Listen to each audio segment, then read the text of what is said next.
All right, welcome to Season 4, Episode 5, also known as Episode 115 of the Retro Game Club podcast. My name is Hugh, and joining me is someone who will no longer be available after March 2023, Rob. Yep. My online store is closing, so if you guys need any of my DLC, you better get it now. Or pirate your system. Or hack your system. So did you check out that little site Nintendo set up to show you your most played Wii U and 3DS games? No, I didn't know there was one. I just saw the one for the Switch. Yeah, so this was their sort of consolation prize for shutting down the eShop. I likened it to like someone runs over your dog, but then they bake you a cake. You know what I mean? Like a sorry I ran over your dog cake. That's kind of what Nintendo did here. They said they're going to shut down the eShops for those two platforms, and then they created a little site where you can go see your most played games. And I looked at my list and said, wait a minute, that's not right. Really? Yeah. Well, so the problem is I looked into it here. So the Wii U, I originally only had one account on the system. Mm-hmm. So like the most played games, at least one of them is more like things my kid played on the Wii U the most. Okay, yeah, that makes sense. And then I created separate accounts once Breath of the Wild came out because it has this, the goofy save system in Breath of the Wild. You get one save game. Yeah. And then 3DS, because I'm a crazy person, I own multiple 3DSs. And I think only one of them I ever signed into the Nintendo store. Like I linked to my Nintendo account. Mm-hmm. So like those stats just can't be accurate because at least one DS that I played a bunch, I just never had a Nintendo account linked to. I am looking up this site now because I need to know. Yes, okay. I accept all cookies. Yes. And then you can vote on it has a list of like every game you played on the system. You get a vote for which one was most impactful. Huh. Impactful is kind of subjective, I guess, huh? Oh, yeah. Well, which one which game had the biggest impact on your life is what they mean. Let's see here. Yeah, link account. Okay, it's linked. Refresh, because I've already linked them. It's not working. It says I need to link my accounts, and then I go to it, and it's already linked. Oh, not linked? Okay, that's not going to happen this time, I don't think. So you went to my Nintendo 3DS Wii U memories, and we're not able to sign in. I'm able to sign in, but I'm unable to link the account just because I don't know my Nintendo Network ID offhand. I'm not going to make you wait for me to grab my 3DS. I linked those a while ago because of money. If you uploaded a gift, you bought a points card for the 3DS, you couldn't use that on the Switch or something unless you linked the accounts. Okay. Huh. I might have that. I linked the accounts a while ago. Well, after you link them, I'm curious what your stats are. Yeah, I'll definitely do that before next episode because that is pretty interesting. Yeah, I hope it's something embarrassing. Let me take a guess. My guess is going to be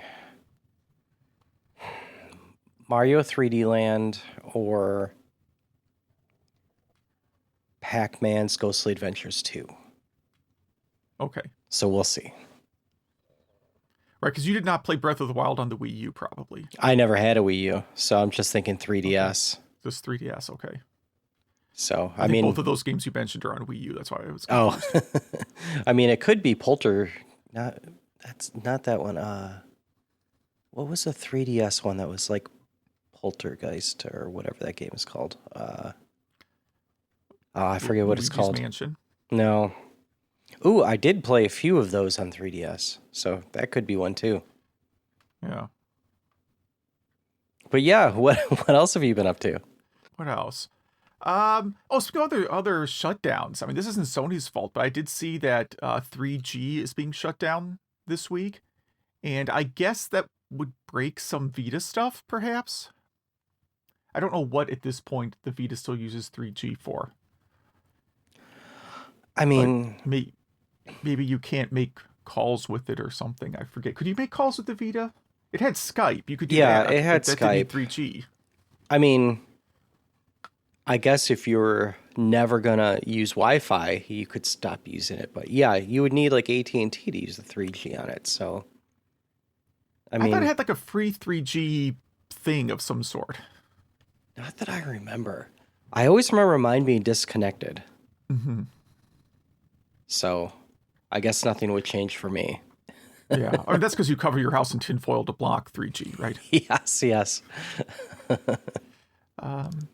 Do we want to talk about your discovery of the Turbo Duo Scuzzy adapter? I think so. And it was Zach too. Zach never heard of it too. So I've been trying to get a lot of TTI employees to do interviews with us, and none of them are responding to me.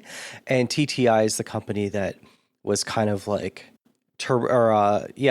Hudson or NEC's American division. And especially near the end of the TurboGrafx life. And right, they're the distributor, and they had an online shop and all that good stuff. Yeah, and they had Turbo Direct and all that stuff. Mm-hmm. And so I happen to be watching Computer Chronicles, which I watch almost every day at lunch now. Some guy was on there showing off a Turbo Duo Scuzzy adapter where you can plug your Turbo Duo into a PC or a Mac Scuzzy port and use its CD-ROM for a CD-ROM drive for your computer, and it blew my mind. I'd never heard of this thing before. And you had maybe seen one? Well, yeah, you brought it up like, oh wow, I've never heard of this before. And I'm like, I thought everybody knew about that. No, like, you are the person that knows about this. I was just like, what do you mean that's common knowledge? It had a Scuzzy adapter. So I happened to be working at a video game store, Electronics Boutique, at the time the Turbo Duo came out and was marketed to us, right? And I know for a fact, like the marketing material we got talked about how you could use the Turbo Duo as an external drive for Mac or PC. In that there was an adapter that you could, purchase to use it as an external drive. At the time, it was, slower than getting the Sound Blaster CD drive. It was probably slower than an internal drive. But it really wasn't that slow for the time. Yeah, I mean, Scuzzy was pretty fast. But it was Scuzzy through a different interface, through PC card, yeah. Exactly, yeah. So for like $300, again, that's not a terrible price for computer hardware back then. So for $300, you get a Turbo Duo, you spend another $100 on the Scuzzy adapter, and you have a game system and an external drive for your computer. And that was just like a thing that they sold the system. Like we had materials that were like, hey, buy a Turbo Duo and you can do all this other cool stuff. I thought, I was 100% positive we actually had the Scuzzy adapter in the store. It appeared in catalogs. I posted catalog scans that have a picture of it. When I started looking on the internet, it seems like the consensus on the internet is that the product was vaporware, which is understandable. Like these catalogs I scan, every single catalog has at least one piece of vaporware. Yeah. So I'm probably confusing the fact that we got like a lot of material, like pitching this as a way to sell the system, and it appeared in catalogs. I think I just translated that to this is a thing we actually had, and chances are we did not actually ever have it in the store. Yeah, maybe a video or something at most. Yeah. Now there would be like goofy pieces of hardware that would just show up like one time and then we would never see them again. I still remember getting an Atari Jaguar RGB adapter. But you haven't seen it since? Yeah, it was like in a plastic bag with like a cardboard clip. You know what I'm talking about? Like if you buy a used accessory at GameStop today. It was just in a thing like that, and we got one, we put it out, the one like crazy Jaguar fan that came to our store like every week to see if their new Jaguar games bought it. Never saw it again. Wow. People make those today. You can buy one today, but it's really hard to find evidence of it existing in 1995 other than I just happen to remember we got one and sold it right away. Was it like Atari branded? Yeah, I believe it was, but it was the packaging was so generic. So that's what I just remember it being like super generic, like so it could have been off-brand. I don't remember. Maybe that guy with the crazy Atari warehouse has some. Yeah, that we talked about. Yeah. Yeah. So that's our accidental topic: Turbo Duo Scuzzy card. What have you been up to? Oh, let's see. I set my Neo Geo controller to BlissBox in Florida, and that adapter company, and they already wrote the driver for the interface, so it's not going to be out. They sent me the hex code if I want to firmware update mine, but I'm like, I'll wait till it's official. So that's really cool. They already sent me. I already have my controller back in one piece and everything. So that's service right there. Yeah. I had been waiting for Horizon Forbidden West to come out, so I didn't want to start another new game. So I downloaded Ollie Ollie World for the Switch. It's for like everything, but I got it for the Switch. I played through the first world, and I'm gonna say that this might be the best skateboarding game ever made. It's like a 2D platform skateboarding game where you flick the analog stick to do tricks and grinds and stuff, and it's very... If you were to combine like Donkey Kong Country and Jet Grind Radio, it'd be this game. It is so charming and so chill and relaxed that if you want a game that you could just hang out on your couch and forget about the world and have a fun, pleasant, positive time, I highly recommend Ollie Ollie World. It's getting rave reviews all around, I think. Definitely check out that game, look at a preview or something if you don't know if it's going to be your jam. But yeah, I got Horizon in the mail the other day, and I've been playing it. I'm probably 4 hours into it, and it is exactly what you think it would be. It is great. And then I have some store pickups here that only Hugh will see in the everyone else will hear about it, but I got boxed Star Wars for the NES. Okay. Very nice. Very good condition. I got Last Starfighter for the NES. Okay. Which I'd never seen that box. Yeah. I actually thought it was the VHS at first because it looks exactly like the VHS. And then my favorite of all, I got King's Quest IV for Apple II GS.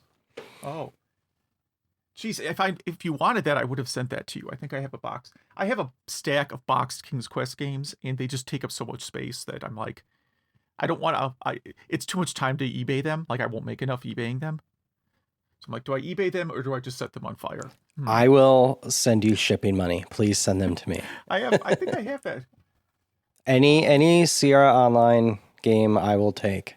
And to our listeners, I'm kind of restarting my Apple II GS collection. So if anyone has any Apple II GS games, shoot us an email at retrogameclub.net. I will buy them from you, because buying Apple II GS stuff right now is crazy, where you'll go on eBay and you'll see this exact same game that I showed you that I got for $39 for like almost $500. Yeah. And they've been up there for like 600 days. It's like, come on, right, man. And if you list that game, you'll get like $12. Yeah, exactly. So I don't know what these people are thinking. So it's really frustrating, because it's like, dude, I know you have this game. I know you don't want it and don't know what it is. You're not going to get that price. Just let me give you money, and then you could send it to me. But it's not quite working out that way. And so that's what I learned kind of early on during this COVID thing. I decided I'd downsize a little bit and get rid of like boxed PC games, because they take up a ton of space, and at the end of the day, I just don't play PC games that much. And I saw the same thing you just mentioned, right? Like, I saw stuff on eBay, and it's like, oh, people are asking like $200 for this game. Yeah. Right. So I'll list it, and like the highest bid I would get is like $12. Yep. Yeah, and I missed out on a King's Quest 3 because I thought it would go down in price for like $50. And I thought, that'll go down to 30 or 40.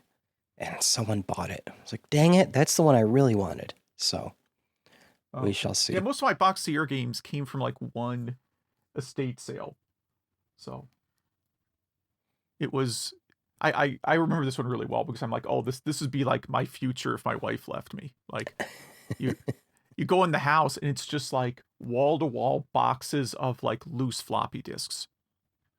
Yeah. Like just shelves, like pull out shelves just filled with hundreds and hundreds of floppy disks. Like you could go through that all day. I did not go through it all day because what would I do with all of them? Yeah. And then in one room, it was just, racks of boxed PC games. I mean, hundreds easily. And I bought like a bunch of, things that I'm like, I'm totally going to play this one day games. That now are just annoying me with how much space they take up. Yes, I don't blame you. My collection isn't as big as yours, so I have room to grow it a little bit, but I am starting to run out of shelf space. It will happen. Yeah. But yes, it will. It will happen much faster than you think. Yeah. Well, that is that's my update. I guess we got some news this episode. Yeah, we'll power through a few of these here. Applesauce. This I think we've talked about the software before. It's to read Apple. What's the word I'm looking for? Floppies. We were just talking about floppies. Just talking about floppies. Yes, I know it's. Anyhow, they added IBM disk support, so that's cool. Yeah, that's huge. A thing that we don't remember if we talked about, so I won't spend too much time on it. It's a cart reader. What is this called? What is this one called?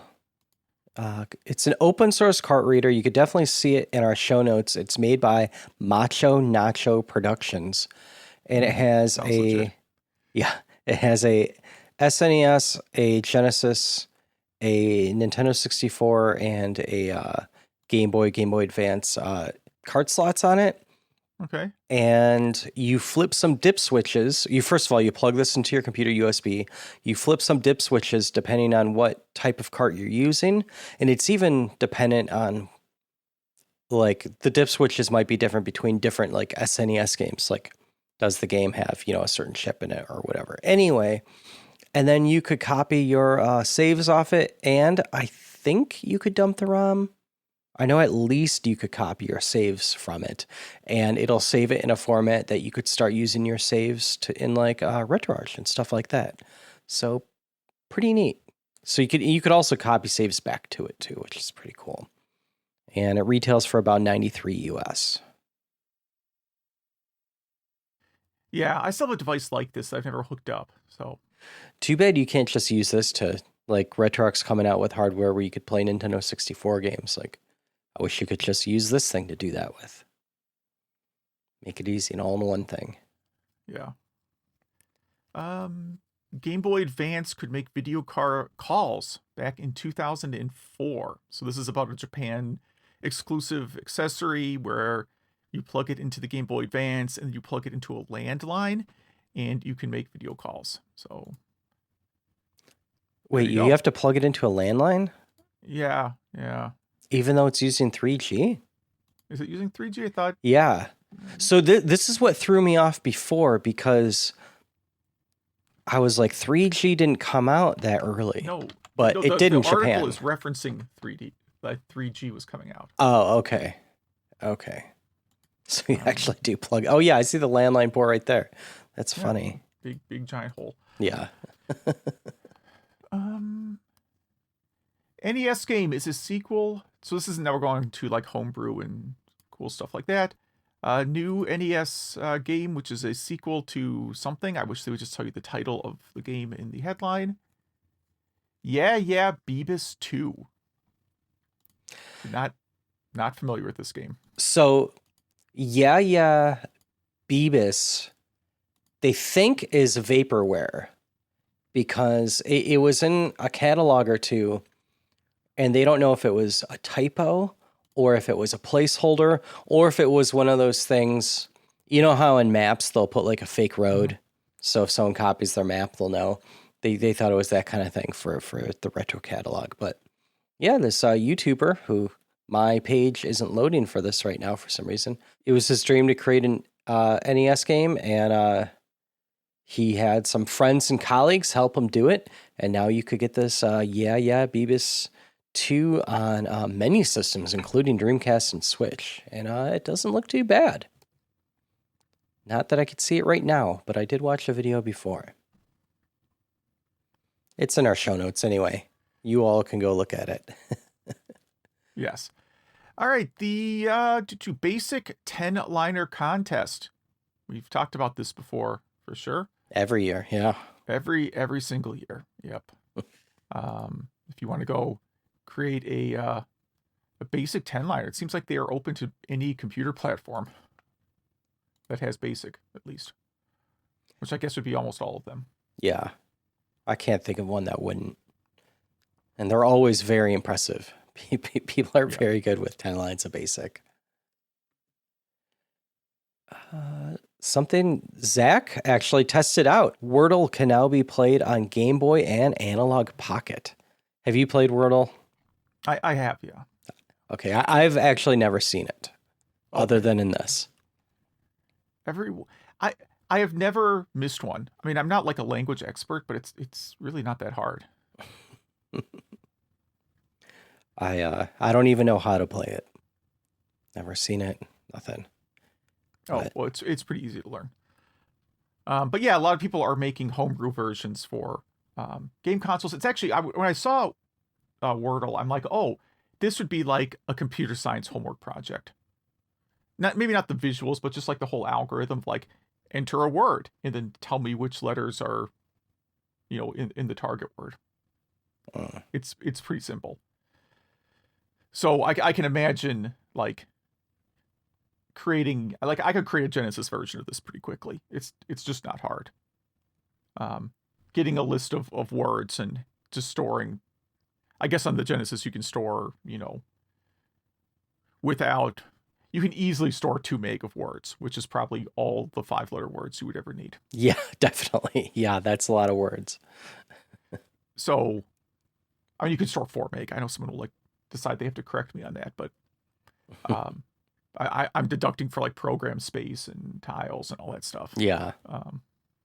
In my head, I'm doing some quick math, and I could easily get like 3.5 meg of words. I think maybe a little bit less if you wanted music.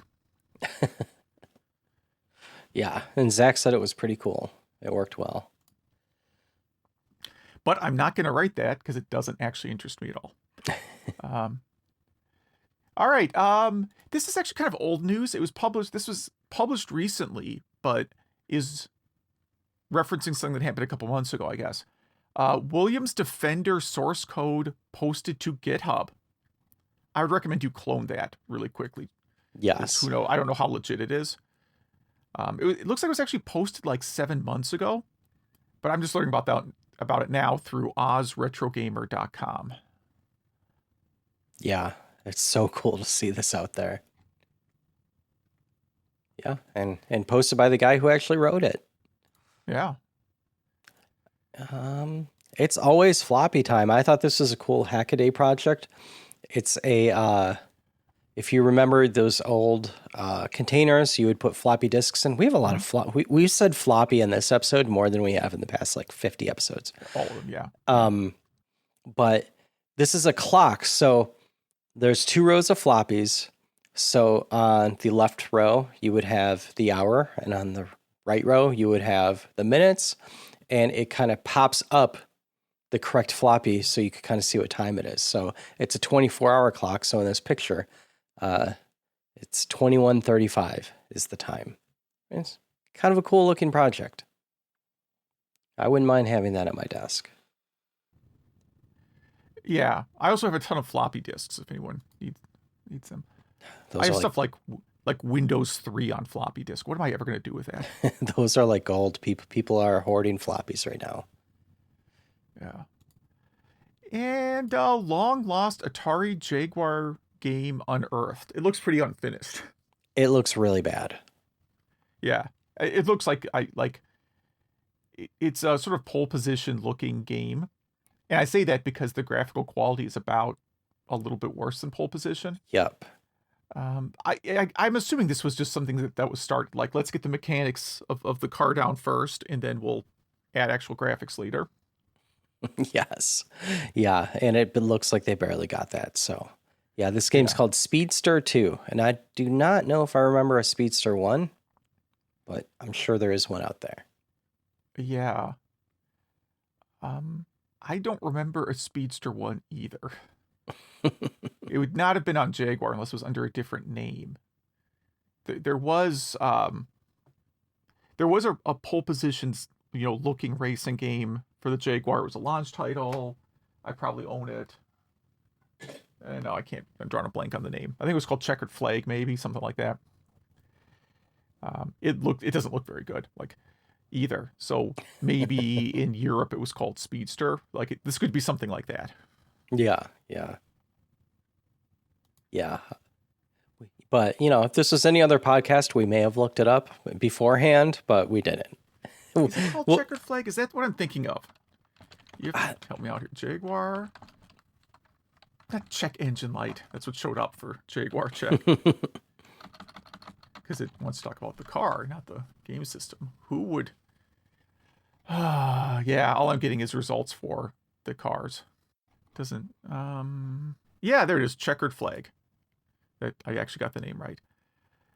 Developed by blah, blah, blah, blah, blah, blah. It is a remake of a Lynx game of the same title. I don't see that it was ever called Speedster in another region. Really strange. Is there a Jaguar game called Speedster? There is not. According to Wikipedia, there is not. No, all I find is Speedster 2 when I do like Atari Speedster. Huh. Maybe they're just messing with you by making it sound like it's a sequel to a game. Maybe it's the sequel to Dragster or something. Maybe. It's a different style car, though, right? Dragster was a natural burning funny car, right? Yeah. Yeah, that's... Yeah. Now we all admit, like, Dragster, that's the game that invented speed running, right?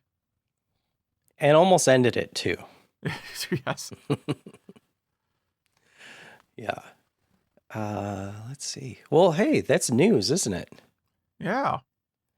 Well, we kind of have a topic this week. There's a lot of anniversaries in 2022. And MAME turns 25 this year. So we just figured we would talk about our memories of MAME. And your notes are up there first. You want to dive in at all? Yeah, I was mentioning, like, I first learned about MAME through a site called davesclassics.com, which was an early site that just distributed emulators. They had a section called ROMs. I think they had MAME ROMs and other system ROMs. Basically whatever you could emulate at the time, which wasn't a lot. And it was run by someone, I assume, named Dave. And eventually it just got shut down. Like, this is where everybody got, at least in early internet, got all their initial ROMs, I think. I think I got most of my MAME ROMs from here, and this is why none of them work today. Because they made changes to MAME, and older ROM dumps for whatever reason don't work in MAME anymore. Yeah, that's definitely true. But the site eventually got shut down. And but for a while, this is like where you got your news about MAME and where you downloaded MAME ROMs. And that's kind of what I remember is as the main source. Like I said, it worked really well for me in the 1990s. Like, everything I downloaded from Dave's Classics or wherever worked. And now, every time I get it, I just get some bizarre error message. Like, yeah, you need an updated all the files for this game. Yeah, you need an updated ROM set for sure. Right. So I could go to archive.org, and there's like a 300 gig torrent I can download. Like, so not helpful.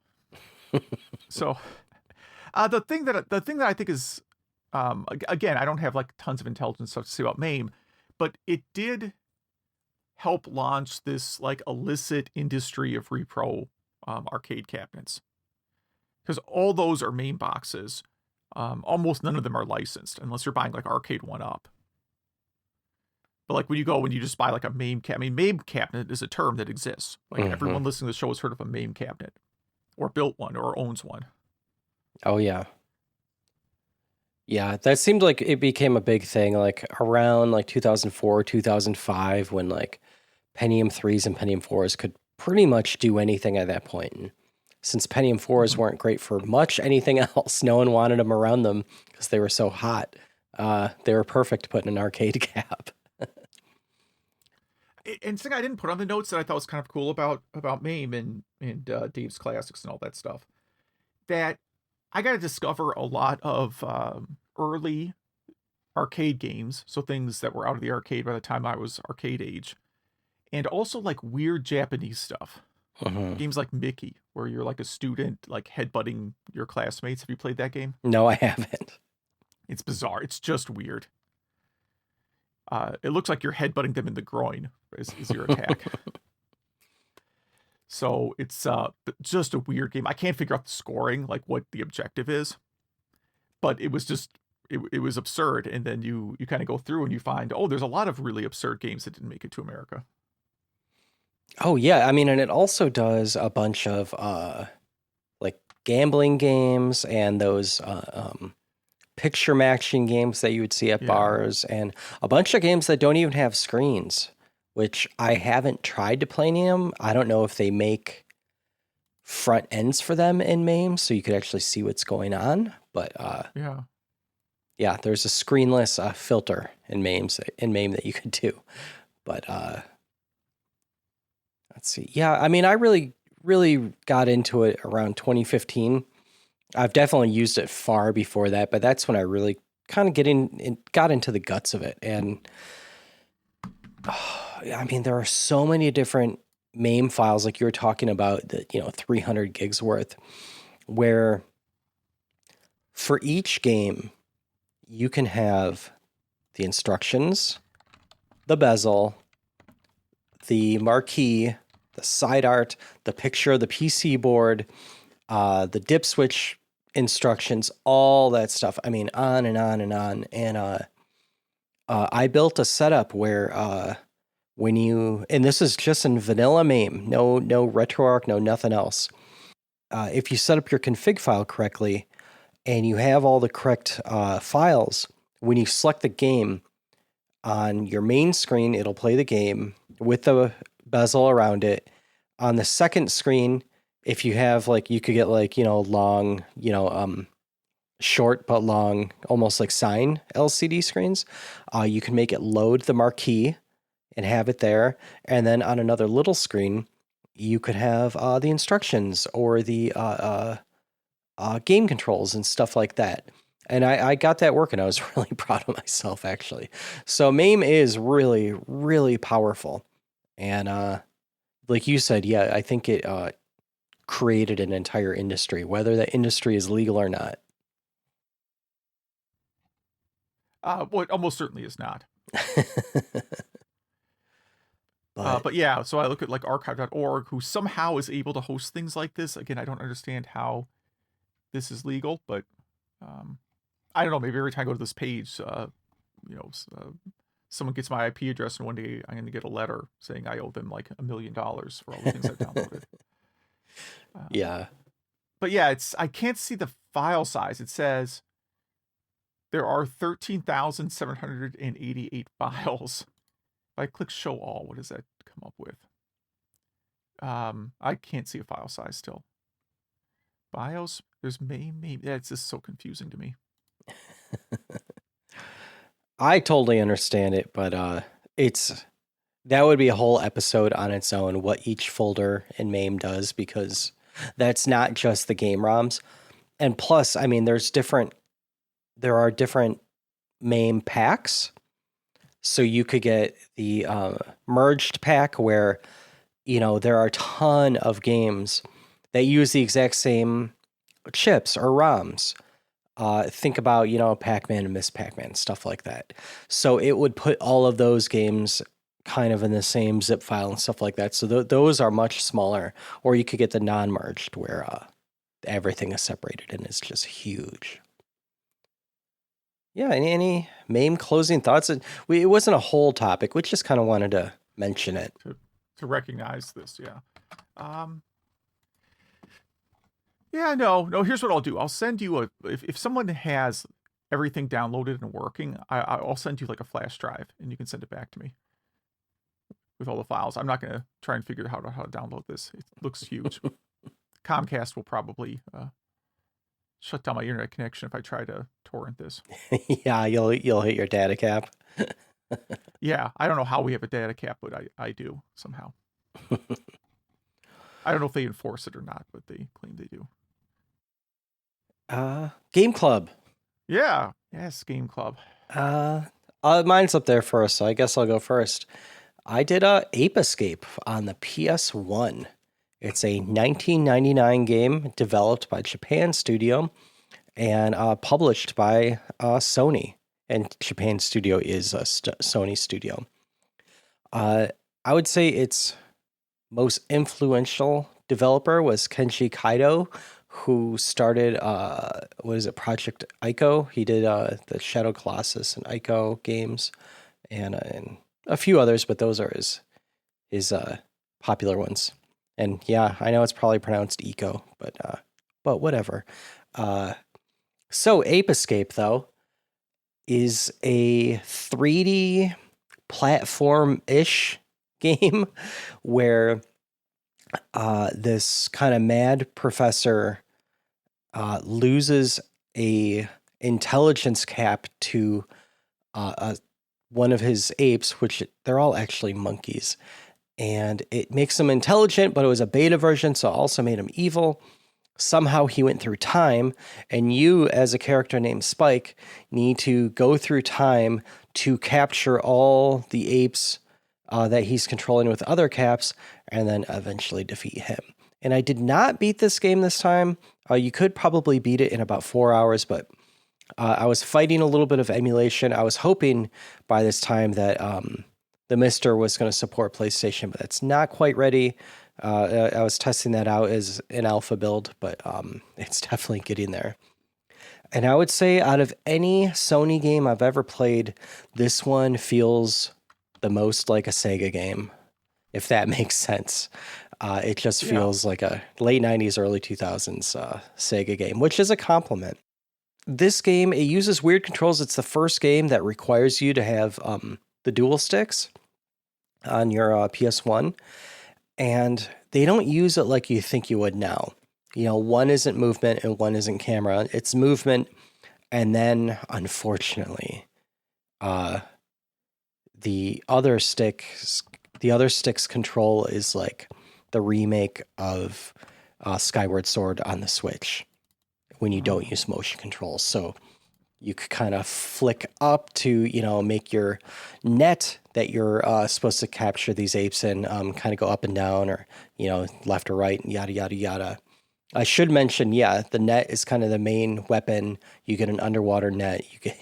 You get kind of a cattle prod that you use to stun the enemies as well. And my complaint is that the camera motion in this, since you're not using any of the sticks for it, it does it automatically makes Mario 64's camera feel like the best modern camera you've ever used. And other than those two gripes, it's a fun game. The audio is great. It's silly. It's bright and colorful in a time that a lot of games were kind of more dreary, that brown-green look. And great music. I think it's 4.5 hours, I think is a good amount of time for a game like this.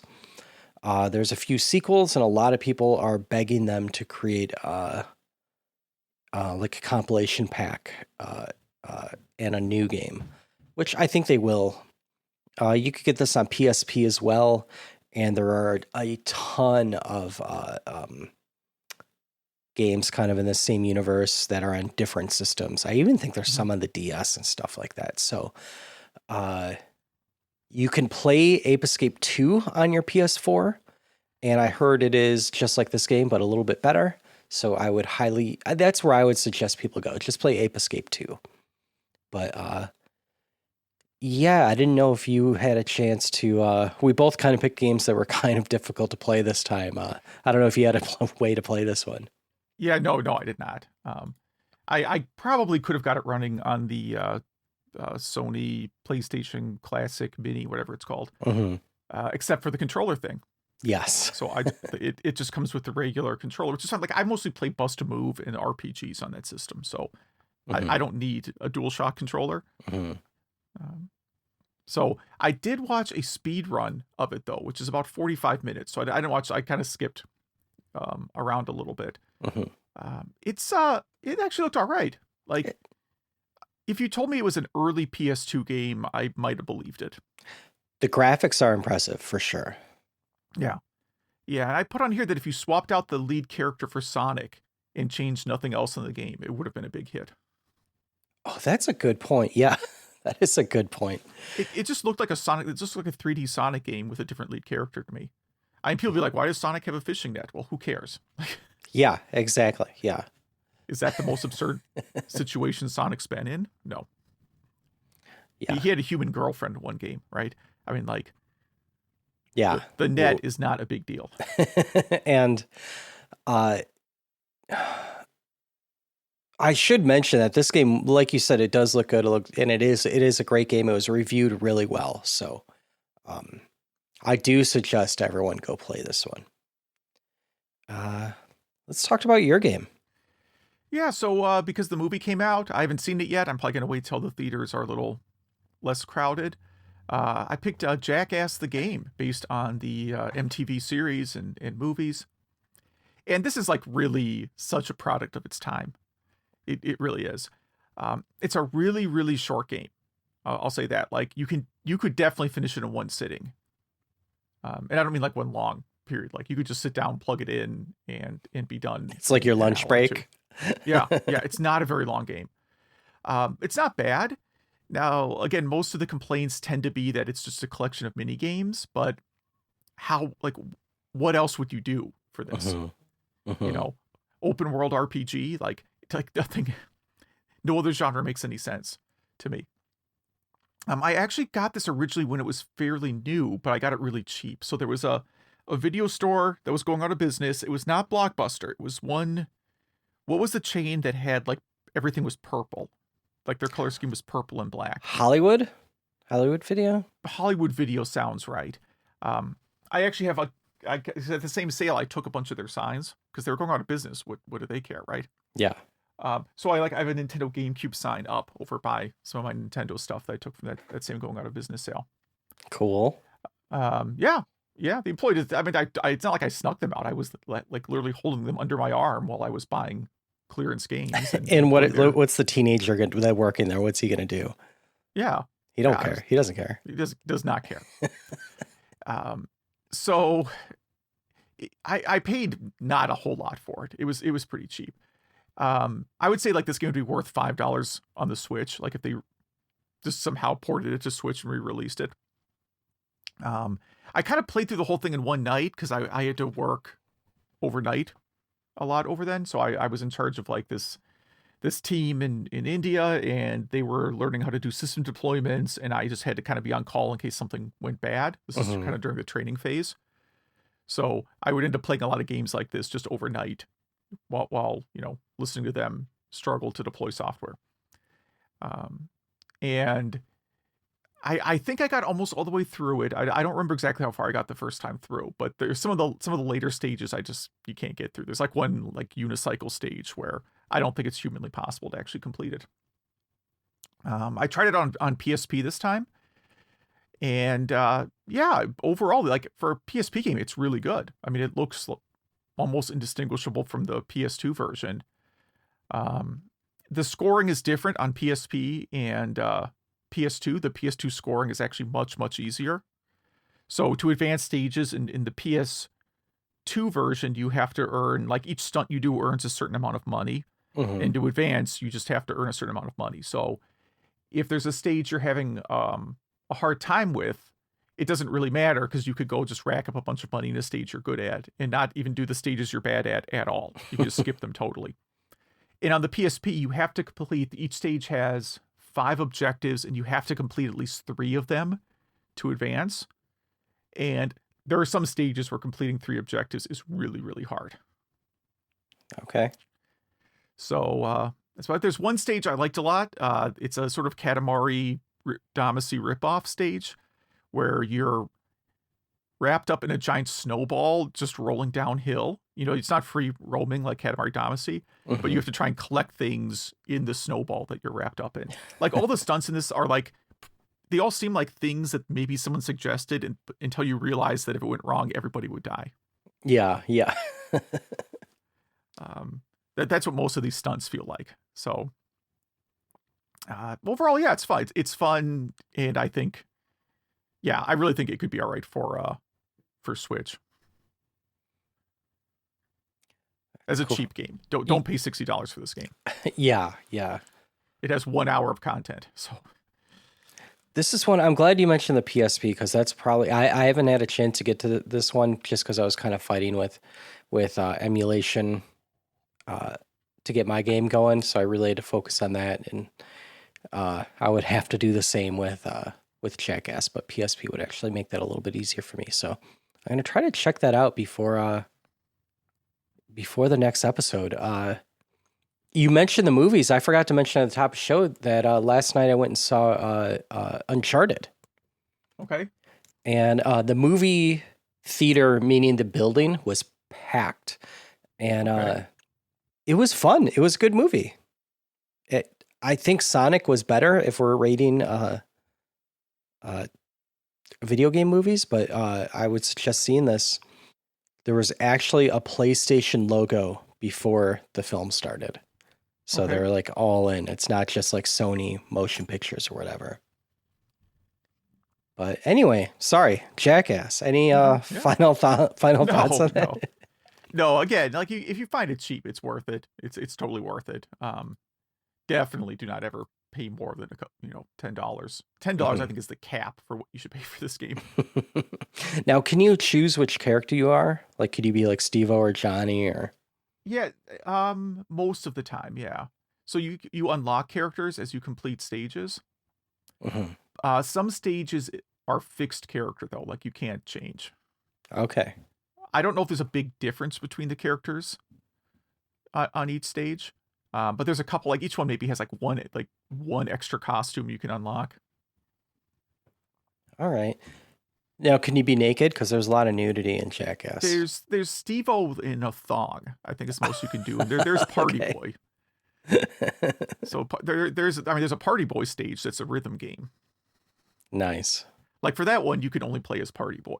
You can't play as... if you haven't seen Jackass, of course, none of this makes any sense to you.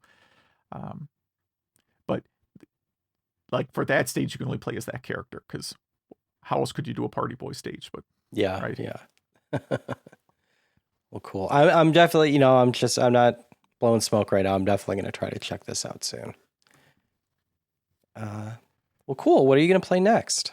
I think because of the Defender source code thing, I'm going to play Defender, even though I am not even close to good at Defender.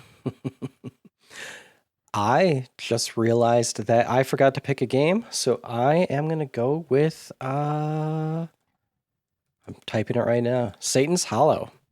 Okay. And I'll go into that why next episode. So yeah, that's Satan's Hollow. That's Defender.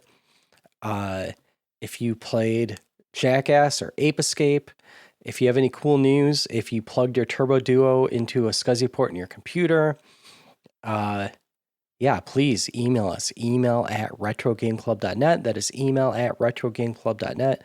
We're on Facebook, Instagram, probably 10 other things that Zach does, but we have our link tree in our show notes. Please hit those up. Please, please, please give us some stars and a review on your iPhone. That really helps us. We don't have a Patreon or anything like that. So the show actually costs money. We don't even have a way to make money on it. And yeah, looks like we got some listener feedback this week. Yeah, I mean, we are trying to get like a $200 million deal with Spotify, but they're not biting. They're not biting, yeah. No, not yet. Yeah, Majors writes in to talk about Bayonetta. He said he enjoys the game but hasn't finished it yet. tangent conversation about most played jukebox songs from May 82. Like, we could do a whole series of things where we are surprised at what was popular during a particular time period.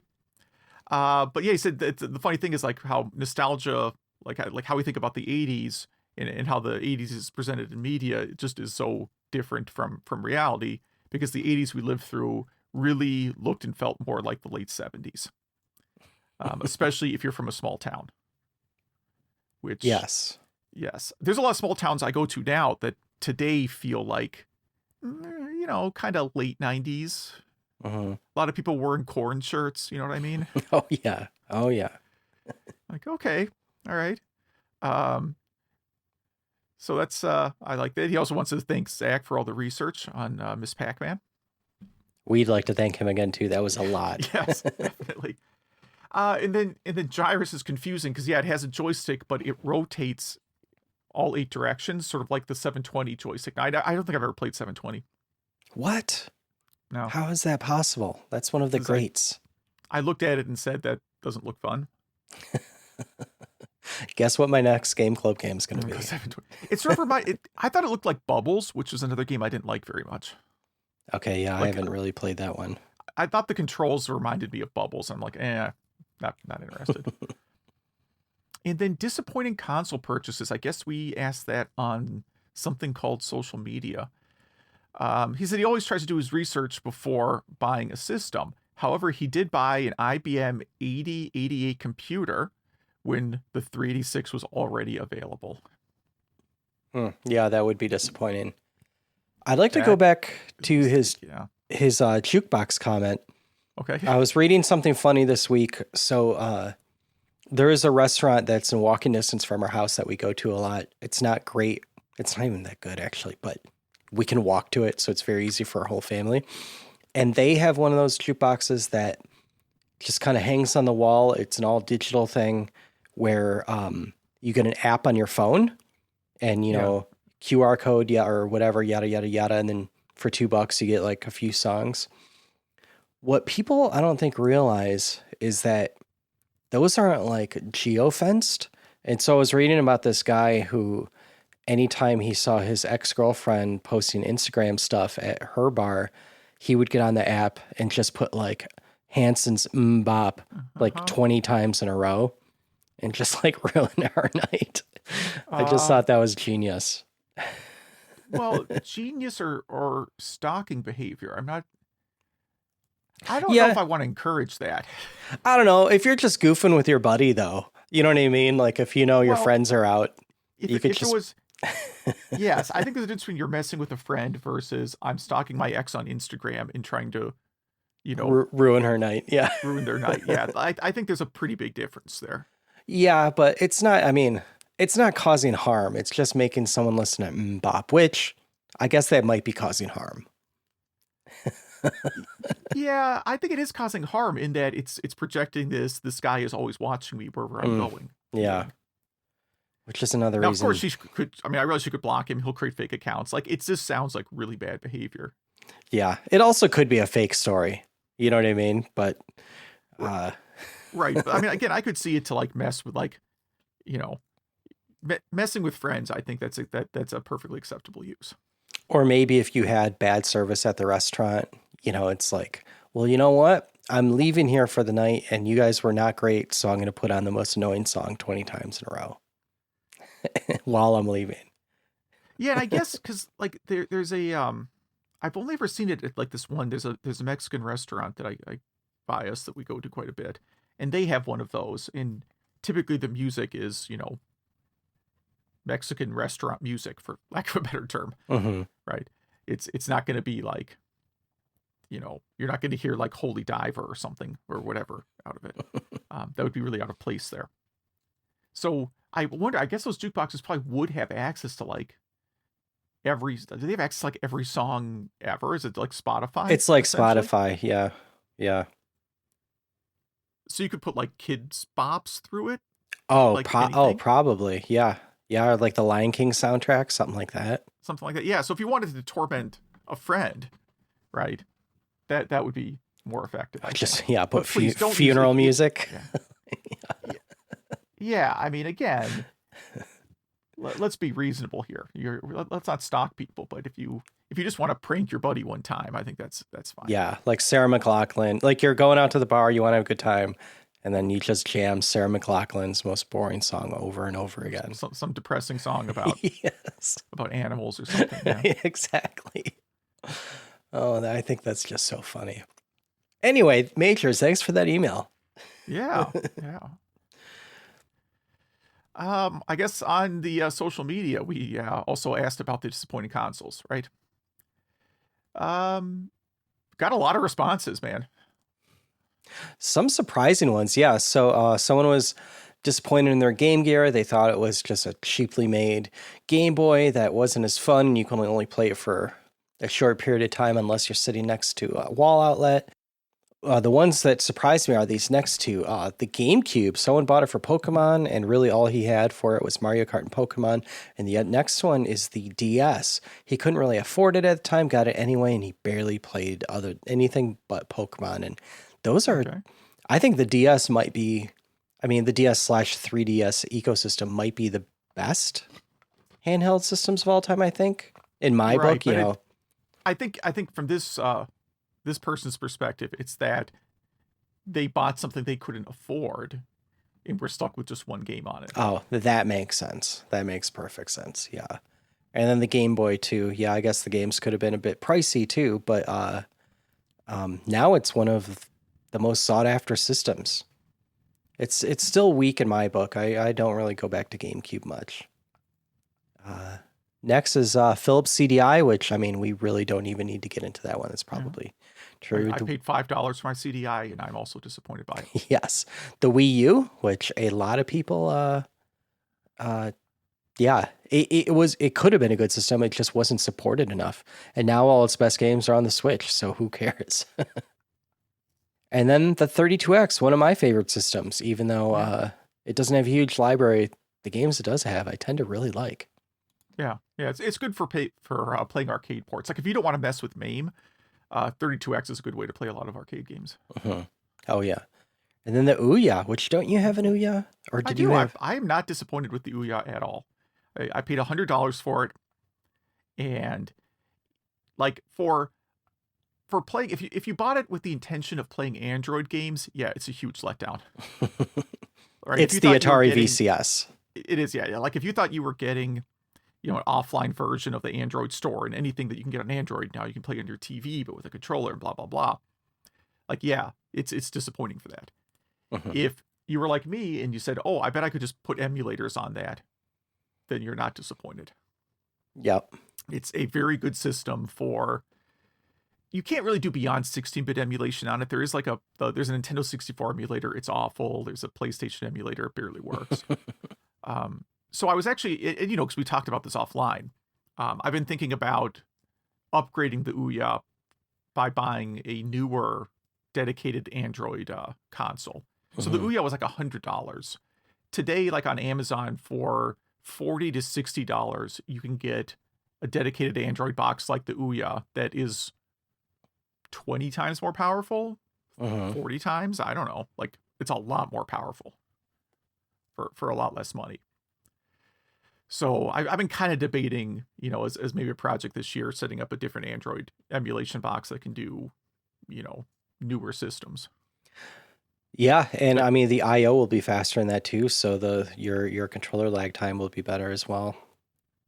Yeah, I was sort of thinking like I have the Turbo Duo Classic here, or Turbo Graphics Classic Mini, whatever it's called, and that has like USB controllers that are pretty good, good replicas. I was like, could I buy a $40 Android box and like stick a 200 gig SD card in and just make it like a dedicated Turbo CD player? I would say yes.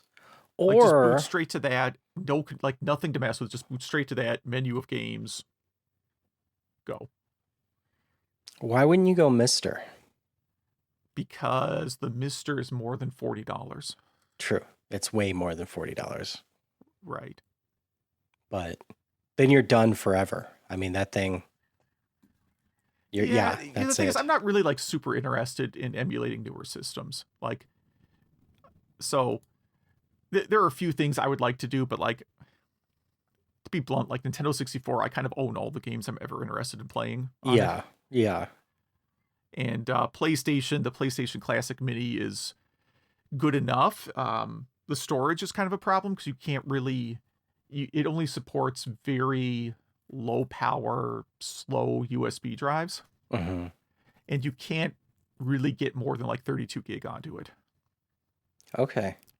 Which means it's fine if you just want to play one game at a time. Like you can swap games out. I get that. But it's not good for like, I want to have a menu with like hundreds of games to choose from. Yeah. That makes sense. I say do it. I'm excited for your project. Won't, but it's for your Ouya 2. Yeah, that's all. I was thinking of upgrading it, and then I don't know. I like the Ouya. But again, what I'm using it for might not be what other people want out of it. And then Ape Escape. Someone writes in saying he would love a new Ape Escape, and someone else writes in saying it was an awesome trilogy, and they should make a fourth like they did with Crash Bandicoot, which I agree.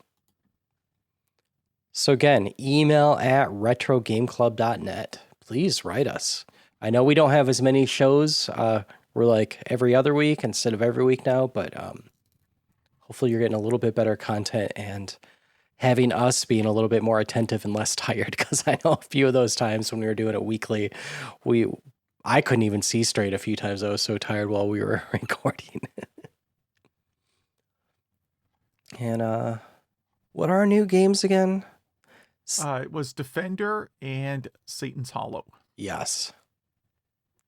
I guess that wraps it up. Yeah, so thanks for listening.